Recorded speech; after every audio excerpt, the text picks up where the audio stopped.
There are moments in history that seem almost too disturbing to question, and yet they demand to be confronted. What if the sacred temples of the ancient world, places we often imagine as centers of purity, devotion, and divine order, were also the stage for practices so brutal that even the priests who supervised them hesitated to record the details? This question opens a hidden doorway into a world where ritual authority and absolute power collided to shape the fate of women whose stories were never meant to survive. As you step into this narrative, imagine the weight of walls carved with symbols of protection, while, behind them, lives were being bent, shaped, and erased in the name of tradition. The ancient temples claimed to represent cosmic balance, yet they enforced systems that targeted ritual servants in ways that blurred the line between devotion and domination. These women were often chosen young, removed from their families, and immersed in environments where obedience was not simply expected, but demanded as an offering to the gods themselves. Their bodies became instruments of ritual, their identities dissolved into anonymity, and their suffering turned into a silent currency of power that the clergy rarely acknowledged. This is not the version of ancient religion found in official records or idealized myths. This is the shadow beneath the altar, the part of the narrative carefully shaped to remain unseen. To understand how far these practices truly went, it is essential to recognize how the temples crafted this veil of sacredness. Every chant, every ritual sequence, every gesture masked a deeper structure of control. Ritual servants lived within this machinery of devotion, navigating rules that could shift without warning, enforced by priests whose authority went unquestioned. Many of these women carried burdens far heavier than the artifacts they were forced to maintain, and the emotional scars they endured left traces that archaeology is only now beginning to uncover. You may find yourself wondering how such environments became normalized, how violence could be sanctified by ceremony, and why the victims were silenced for so long. Before we move forward, think about how much of history has been shaped by what was never written down. Fragments of tablets, faint inscriptions, and scattered testimonies hint at a reality far more complex than the polished stories we inherit. Have you ever looked at a historical site and felt that something important was missing, as if the ground itself held a memory no one dared to describe? What you are about to discover may change the way you see ancient temples forever. If this opening already sparked thoughts or emotions, share your impression in the comments. Leave a like to support this investigation, and make sure you are subscribed so you do not miss the rest of this unfolding story. Let us move deeper, following the traces left behind, as the truth begins to emerge quietly from the shadows. The deeper we move into the shadowed corridors of these ancient temples, the more evident it becomes that the origin of ritual servants was never rooted in divine calling, but in systems carefully engineered to maintain control.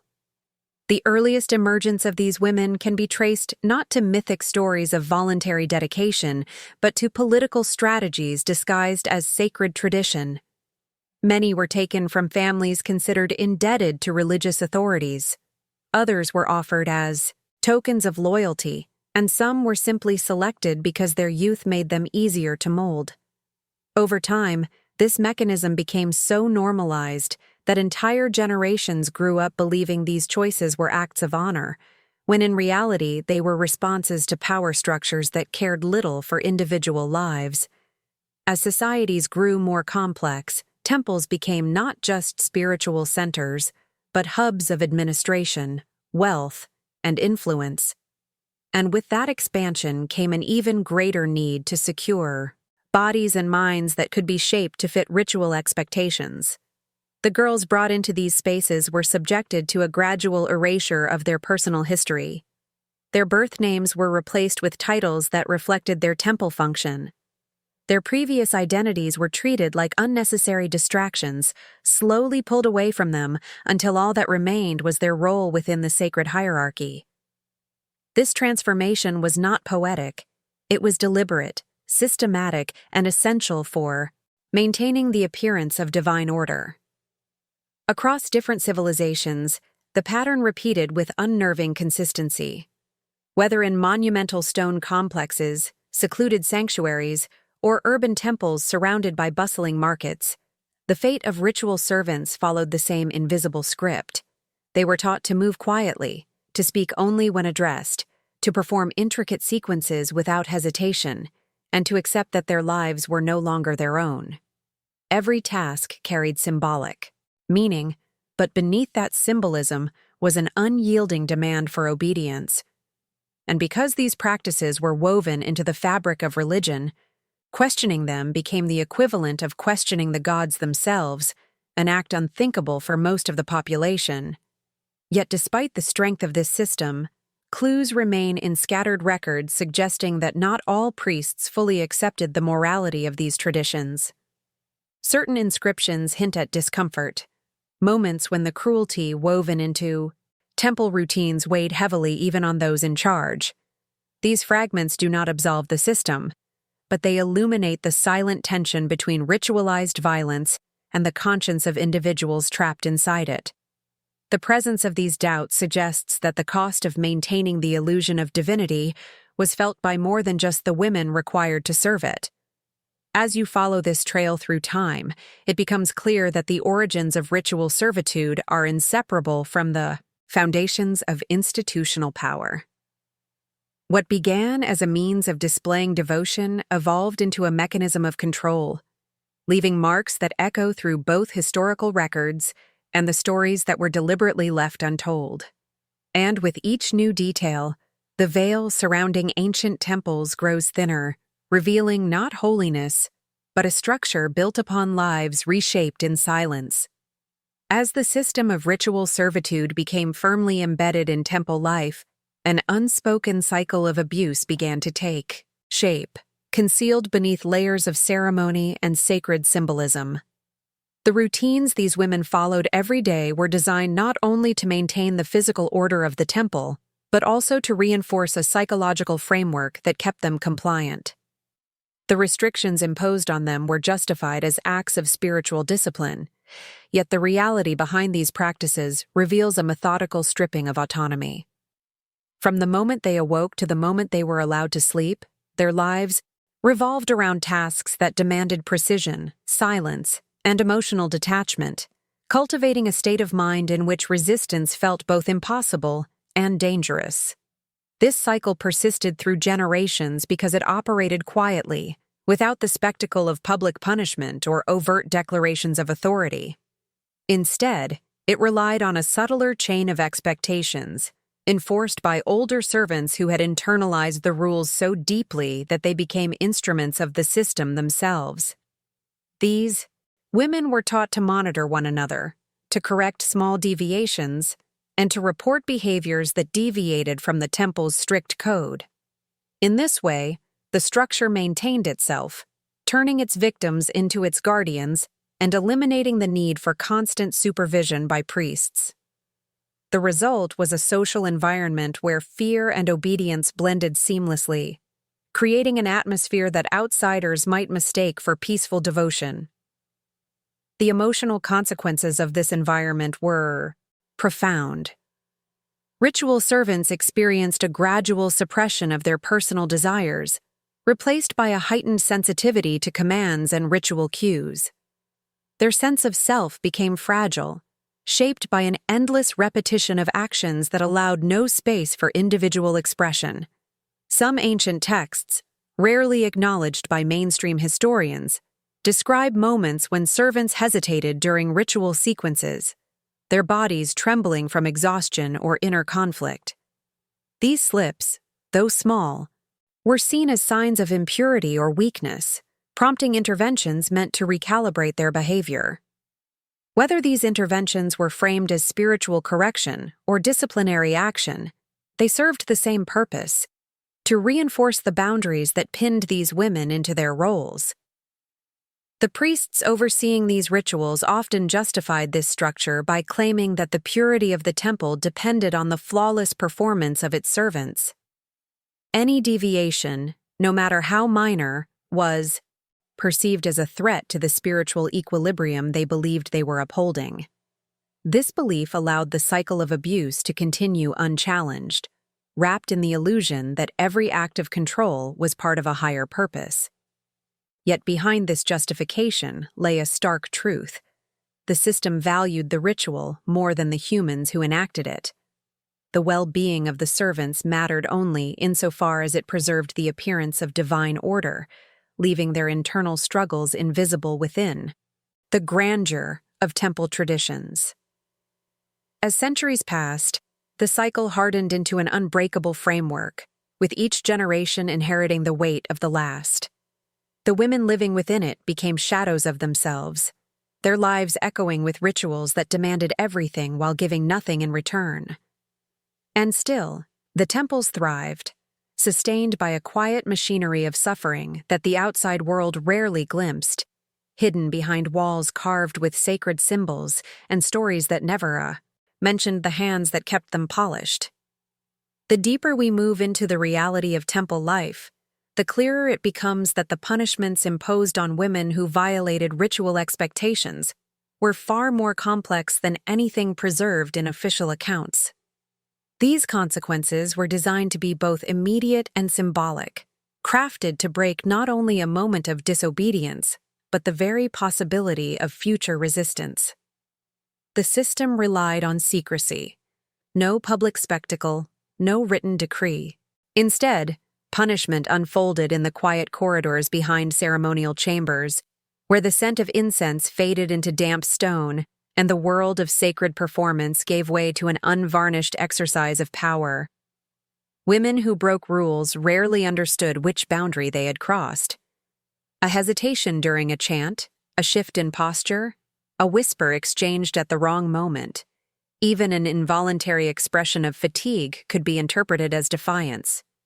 The ambiguity was intentional. By keeping the rules elusive, the temple ensured that fear became part of everyday life, guiding each movement long before a priest needed to intervene. Those chosen for correction were escorted away without explanation, leaving the other servants unsure of whether they had witnessed a warning or an omen. Inside these isolated spaces, punishment was rarely explosive. Instead, it unfolded with a slow, calculated rhythm. Some women were kept standing for hours in positions that strained the body until discomfort blurred into pain. Others were forced to repeat ritual motions endlessly, turning sacred gestures into physical torment. Silence was essential. No voice was allowed to break the atmosphere, as if the absence of sound itself were part of the discipline. For many servants, the psychological weight was heavier than the physical one. They were made to feel that their misstep had disrupted cosmic order, that their body had betrayed the divine harmony the temple claimed to protect. There were more subtle forms of punishment as well, aimed not at the body but at identity. A woman whose presence had once been central to the ritual could be suddenly reassigned to a low-status task, far from ceremonial chambers. The demotion was not announced. It happened quietly, as if her previous significance had been an illusion. She might find herself cleaning storage areas or tending fires rather than participating in sacred acts. To the temple hierarchy, this shift reinforced the message that status was conditional, always hovering on the edge of disappearance. Some punishment sought to erode bonds between the servants. A woman suspected of forming emotional connections could be relocated to another section of the complex or assigned a schedule that kept her perpetually distant from familiar faces. Isolation became a tool, shaping the emotional landscape of the servants, so they remained dependent solely on the institution that governed them. The fear of losing even a small fragment of companionship was often enough to enforce compliance without a word being spoken.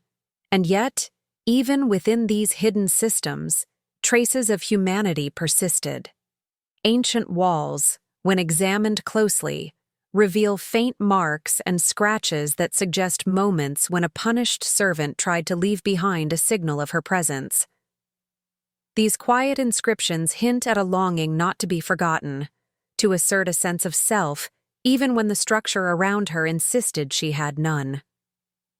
It is in these tiny fragments that the real story of the punishments emerges not as a list of actions, but as an emotional landscape shaped by power, fear, and a struggle to hold on to something internal, despite the heavy machinery of ritual control pressing down on every part of life. If any detail in this hidden world shifted your perspective or reminded you of patterns seen in other eras, share your thoughts in the comments using the phrase, "I saw more than they wanted us to see," so we can reflect together on how silence has always been used to shape history. What happened after punishment reveals even more about how temples reshaped the lives of the women under their authority. Once a servant was deemed corrected, she rarely returned to her former place unchanged. Instead, she entered a new phase of enforced transformation, a process the priests described as refinement, but which functioned as a systematic rebuilding of identity, according to ritual needs. This transformation began with physical conditioning that stretched the limits of endurance. Hours were dedicated to perfecting movements meant to symbolize purity or devotion, yet their true purpose was to train the body to obey without hesitation. Every gesture had to flow with precision, not because the gods demanded it, but because discipline itself was the currency that preserved temple hierarchy. The women underwent strict regimens that blurred the line between ritual practice and physical hardship. They learned to hold postures that strained muscles until the body trembled, to carry objects heavier than they appeared, and to move with an elegance that concealed the exhaustion beneath their breath. Over time, these routines carved themselves into muscle memory, shaping not only the body, but also the sense of self. A servant no longer felt her body as her own. It became a vessel for ritual performance, molded to fit a purpose defined entirely by those in power. Emotionally, the transformation was even more profound. The temple environment encouraged a deliberate detachment from personal feeling. Servants were taught to suppress instinctive reactions, replacing them with ritualized expressions that communicated serenity to observers, while hiding any internal conflict.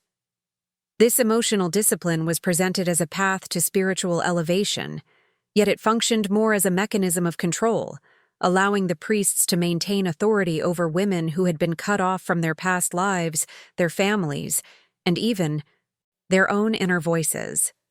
Some ancient accounts describe moments when a servant undergoing this transformation attempted to resist, not with open defiance, but with hesitation, a pause during a ritual sequence, or a flicker of doubt in her eyes. These subtle expressions of identity were quickly addressed. Older servants, themselves products of the same conditioning, intervened with soft-spoken corrections meant to guide the younger women back into alignment. The tone was gentle, but the message was unmistakable. Individuality was a threat to the order that held the temple together. Through repetition and constant monitoring, the transformation eventually reached a point where the woman no longer distinguished between ritual expectation and her own instinct. She moved, spoke, and breathed according to patterns shaped entirely by her environment. Even her emotional responses aligned with the rhythms of temple life. Pride came from obedience, fear came from uncertainty, and identity came from the role she was assigned. In the eyes of the priests, this shift signaled success. The servant had become fully integrated into the spiritual machinery of the temple, functioning seamlessly within its rituals and maintaining the illusion of cosmic harmony. But beneath the carefully choreographed movements and controlled expressions lingered a quiet truth. The transformation these women underwent was not a path toward spiritual enlightenment, but a process of erasure disguised as devotion. Each step taken, each breath controlled, each ritual completed, carried within it the weight of everything they had been taught to forget. And though the temple's walls recorded none of this, the traces remained in the unspoken moments between rituals, where the women's humanity still flickered, fragile yet persistent, beneath the demands of a system built to silence it. As the transformation of ritual servants progressed, the rituals designed to control their bodies and minds became increasingly elaborate. These ceremonies, often described in surviving fragments of myth as celebrations of harmony or renewal, held a far darker purpose when examined from within. Each ritual served as both spectacle and reinforcement, shaping behavior while masking the mechanisms of control behind layers of symbolism. Servants were positioned at the heart of these ceremonies, yet they were never the subjects. They were instruments, carefully arranged pieces within a larger display of authority that affirmed the power of the priesthood. Many of these rituals began long before the public ever witnessed them. Preparation could last for hours, sometimes days, during which the women were required to maintain strict silence and perform sequences without error. Their clothing, gestures, and movements were choreographed with meticulous detail, all meant to convey an image of divine order. But beneath the surface, the preparation acted as another form of conditioning. Deprived of rest, overwhelmed by repetition, and closely monitored by elder servants, the women entered the ritual space already in a state of heightened vulnerability. Their minds were focused not on spiritual meaning, but on meeting expectations so rigid that a single misstep felt catastrophic. Certain rituals were designed specifically to test endurance. Servants stood in circular formations, holding symbols carved from stone or metal, their arms extended until pain settled deep into their muscles. Others required long, synchronized movements carried out in unison, demanding absolute conformity. The rituals emphasized unity, yet the unity they created erased individuality, binding the servants together in shared discomfort that left no room for personal thought. Even breathing became part of the choreography, regulated to match the rhythm of chants that echoed through the temple halls. Some ceremonies folded psychological manipulation into their structure. Servants were instructed to confront symbolic representations of impurity, told that any doubt or fear within their hearts would weaken the protection of the temple. The pressure to appear unwavering reinforced emotional suppression. The women learned to mask feelings of fatigue, anxiety, or confusion, fearing that any crack in their composure would draw scrutiny. These rituals transformed internal struggle into a private burden, something to be endured silently in the name of sacred duty. Rituals involving physical contact with sacred objects carried their own weight. Many of the items were intentionally heavy or cold, designed to provoke discomfort, yet framed as channels of divine power. The servants holding them were expected to remain completely still, creating a powerful image of devotion for any observer. In truth, the stillness represented submission, a willingness to sacrifice personal comfort to sustain the illusion of spiritual grandeur that the priests projected outward. Despite the strict structure of these ceremonies, small details occasionally revealed the strain beneath the surface. A servant's trembling hand, a momentary falter in a chant, a rapid breath taken between controlled movements, signs of humanity breaking through the ritual mask. These trace elements, though subtle, remind us that behind every carefully orchestrated moment stood real individuals navigating experiences far removed from the serene imagery often associated with ancient religious life. Through these rituals, bodies became extensions of the temple's authority, and minds were shaped to match the rhythm of a system that demanded absolute conformity. The ceremonies, celebrated by the public as symbols of divine harmony, concealed a deeper reality where devotion was measured not by faith, but by how completely a woman could suppress herself in service of the sacred machinery surrounding her.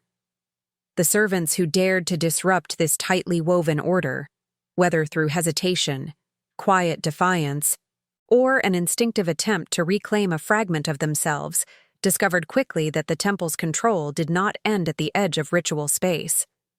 The institution had created an intricate system for dealing with those who drifted beyond acceptable boundaries. What happened to these women rarely appeared in official inscriptions or public stories. Instead, their fate lived in hidden notes, faint marks on stone walls, and whispered recollections that survived only because someone, somewhere, felt compelled to leave a trace. For those who attempted escape, the temple's response was swift and severe. Servants were always watched, even when the supervision appeared invisible. Older women, deeply conditioned by decades of obedience, became the first line of surveillance, noting patterns, shifts in behavior, or glimmers of planning. Rooms were designed to prevent easy exit, with corridors that looped back into guarded areas, heavy wooden doors that opened only from the outside, and concealed passages used exclusively by priests. But the desire for freedom, once awakened, often pushed some women to take risks despite the near certainty of being caught. When a servant disappeared, even briefly, the temple reacted as though a fracture had appeared in the cosmic order they claimed to maintain. Search parties moved quietly through the compound. The other women felt the atmosphere shift, the air thick with tension as they waited for the inevitable return. The captured servant was rarely brought back publicly.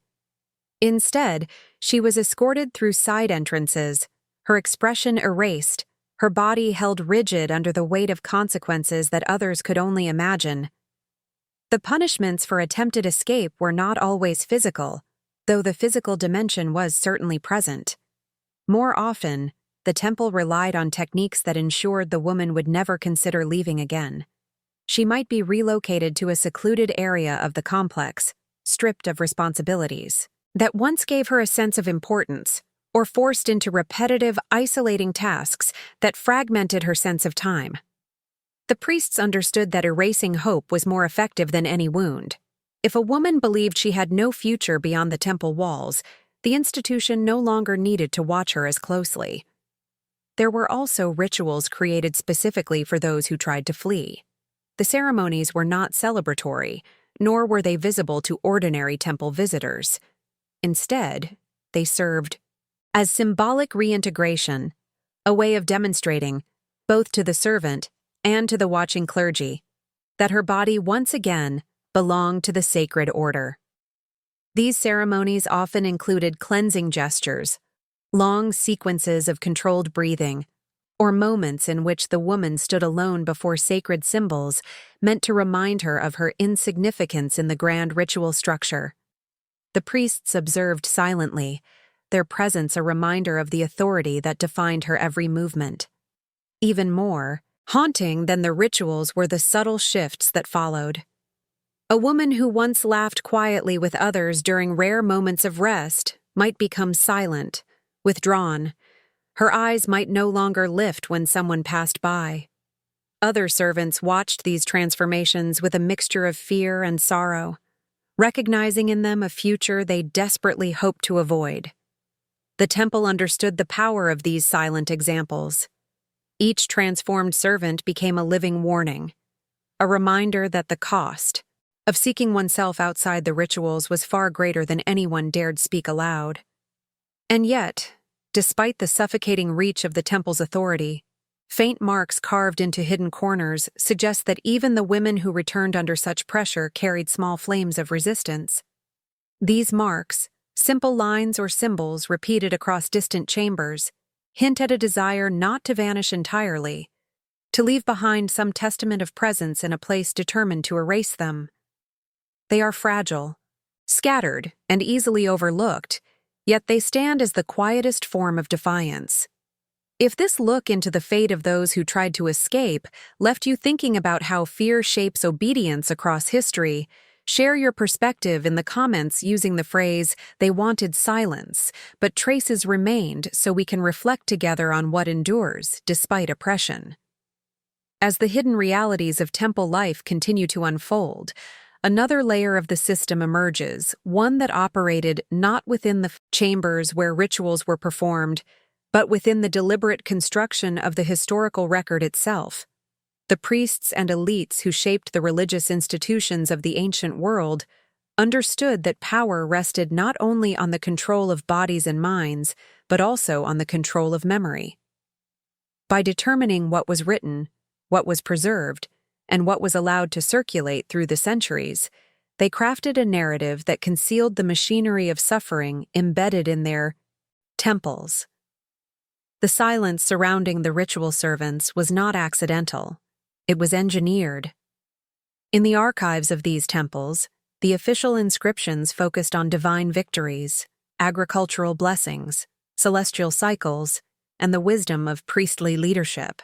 The servants who sustained the daily rituals were mentioned only in roles stripped of identity, portrayed as anonymous extensions of sacred order. Their struggles, fears, and punishments were erased not because they were irrelevant, but because acknowledging them would expose cracks in the image of a harmonious spiritual world.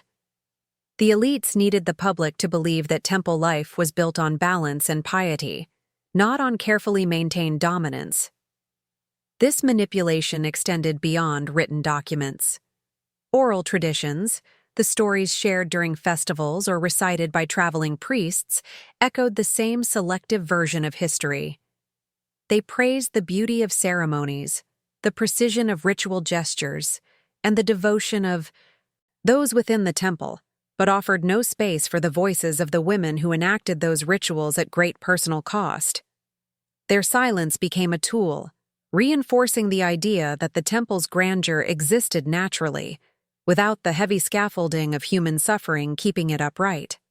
Archaeological evidence reveals the gaps left by this intentional erasure. Records of grain distribution, temple finances, and lists of offerings survive in abundance, yet references to the daily routines of the servants remain scarce. Even when their presence is acknowledged, it appears through euphemisms that sanitize their experience. Words like purity, dedication, and service were used to mask the intense discipline and psychological control inherent in their roles. These sanitized descriptions allowed the elites to preserve the appearance of divine order, while concealing the structural violence that sustained it. Over time, this curated narrative shaped how later generations understood the ancient past. Historians and scribes who relied on temple archives inherited a version of events filtered through the interests of those in power.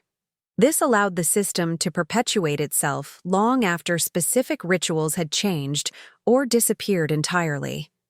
The influence of temple elites created a cultural memory where the voices of the servants were absent by design, their experiences dissolved into the background of grand religious traditions. And yet, even through the filters imposed by centuries of curated storytelling, small hints slip through unnoticed. A scribble in the margin of a tablet, a correction in the middle of a hymn, or a damaged portion of a narrative where a servant might have appeared. These subtle gaps and inconsistencies suggest that the truth was never fully contained. The careful construction of history was powerful, but not perfect. The suppressed stories linger in the spaces between lines, in the contradictions that emerge when official accounts are compared to the physical remains of temple life. These hidden discrepancies reveal a quiet tension between the polished image projected by the priests and the reality lived by the women within the temple walls. The elites could shape narratives, but they could not erase every trace of the human cost behind their authority. The deeper we look, the more visible these traces become, offering glimpses of lives once meant to remain invisible beneath layers of ritual, devotion, and curated memory. The long shadow cast by the temples did not end at their thresholds. The treatment of ritual servants shaped the structure of ancient societies in ways far deeper than most official histories acknowledge. What occurred inside those walls influenced how entire cultures came to view authority, obedience, and, most profoundly, the role of women. The patterns established in temple life gradually seeped into the social fabric, molding expectations that persisted for generations. The erasure of individuality, the enforcement of silence, and the idea that women existed primarily to sustain institutions all became echoes that reached far beyond religious boundaries. In many societies, the silent discipline demanded of temple servants became a model for how women were expected to behave in public and private life. The traits cultivated through ritual control, modesty, compliance, emotional restraint, and self-effacement were celebrated as virtues, while any deviation from them was treated as a threat to social harmony. What began as a mechanism of ritual mastery transformed into a cultural standard. Families taught their daughters to move quietly, speak sparingly, and suppress personal desires, mirroring the expectations embedded within temple walls. Even those who never set foot inside a sacred complex carried its influence in the lessons passed down to them. The symbolic power of the temple also reinforced a hierarchy that extended into domestic structures. The priesthood's ability to shape spiritual narratives cemented the belief that authority naturally belonged to men who interpreted divine will. This belief filtered into legal codes, inheritance practices, and civic responsibilities, determining who could hold property, speak in assemblies, or participate in public decision-making. Women's voices were gradually positioned outside these spaces, just as ritual servants' voices had been excluded from official records. What had been a targeted suppression within, the temple became a normalized feature of broader societal identity. The psychological impact of these structures left another imprint. The expectation that women should endure hardship silently, as the servants had, reinforced the idea that suffering itself was part of their duty. Over time, stories of female endurance became cultural cornerstones, celebrated in myths and legends that glorified patience and sacrifice, while ignoring the systems that demanded them. This narrative, repeated across generations, shaped how societies interpreted strength not as resistance or self-assertion, but as the ability to persist in silence. Archaeological findings support this continuity. Household artifacts, personal inscriptions, and burial practices reveal patterns of constrained autonomy that mirror the discipline imposed on temple servants. In some regions, small tokens found in domestic settings bear symbols previously associated with temple obedience, suggesting that the rituals of control had seeped subtly into everyday life. These objects imply that the boundaries between sacred hierarchy and social expectation were porous, allowing ideas rooted in temple authority to influence the identity of ordinary women long after they left or avoided ritual service. Even when political landscapes shifted and temples lost influence, the imprint remained. Later civilizations inherited structures of thought that shaped institutions from marriage customs to judicial processes. Documents written centuries after certain temple systems collapsed still reflect assumptions born from the same logic of control, that women's worth lay in their ability to maintain order, that their movements needed oversight, and that their voices were secondary to the narratives shaped by those in power. The legacy of ritual servants therefore extends far beyond their individual stories. Their experiences became embedded, almost invisibly, in the evolution of cultural norms. Every ritual, act, every hidden punishment, every erased name contributed to a larger pattern in which women were assigned roles defined by obedience rather than self-determination.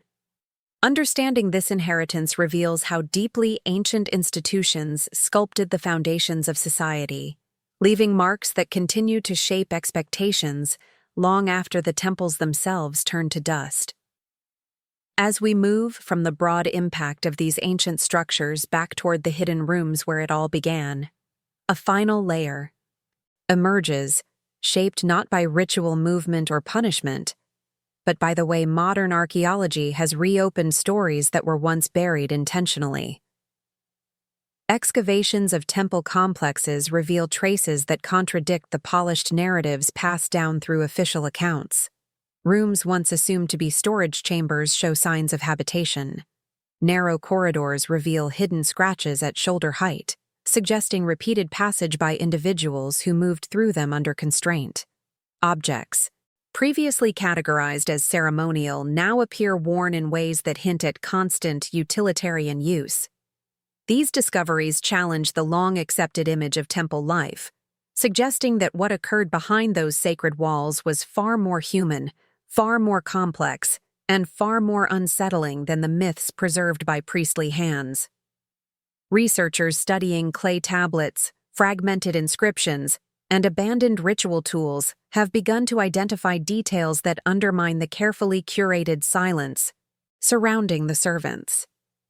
Subtle inconsistencies in administrative lists reveal the sudden disappearance of certain names, suggesting abrupt removal rather than ceremonial transition. Variations in architectural layout indicate areas designed for separation, intensifying the sense that certain individuals were kept apart from both the public and the priesthood. These inconsistencies, when examined together, begin to form a picture not of orderly devotion, but of a controlled environment shaped by fear, obedience, and constant oversight. Modern interpretations also raise questions about how many aspects of daily life within the temples were intentionally masked behind the language of purity. Items described in religious texts as tools for spiritual cleansing show signs of repetitive physical strain, far beyond what ceremonial use would require. Patterns of wear on specific floors indicate long hours of standing, walking, and kneeling in strict formation. Even the placement of small, ritual altars, once thought symbolic, appears designed to enforce spatial discipline, guiding the movement of bodies with calculated precision. These details offer a quiet counterpoint to the idealized histories that elevated the temples as pillars of divine wisdom. Yet perhaps the most striking revelations come from personal artifacts that escape destruction. Simple beads, fragments of woven cloth, and small clay figures hidden beneath floor stones suggest acts of private expression by the very women the temples sought to erase. These items, modest in size but powerful in implication, show that even within systems built to suppress identity, the human impulse to leave a mark persisted. Each object offers a glimpse into the inner world of someone navigating an existence shaped by ritual control, revealing resilience in places designed to extinguish it. As these discoveries accumulate, they force us to reconsider not only the past, but the narratives that shaped our understanding of it. The temples maintained authority through silence, through ritualized control, and through the careful curation of history. Modern research, in uncovering what they fought to hide, allows the voices of the servants to resurface in subtle but profound ways. Their stories, once buried beneath stone and ceremony, now influence how we interpret ancient power, gender roles, and the enduring human instinct to reclaim a sense of self even within the tightest constraints.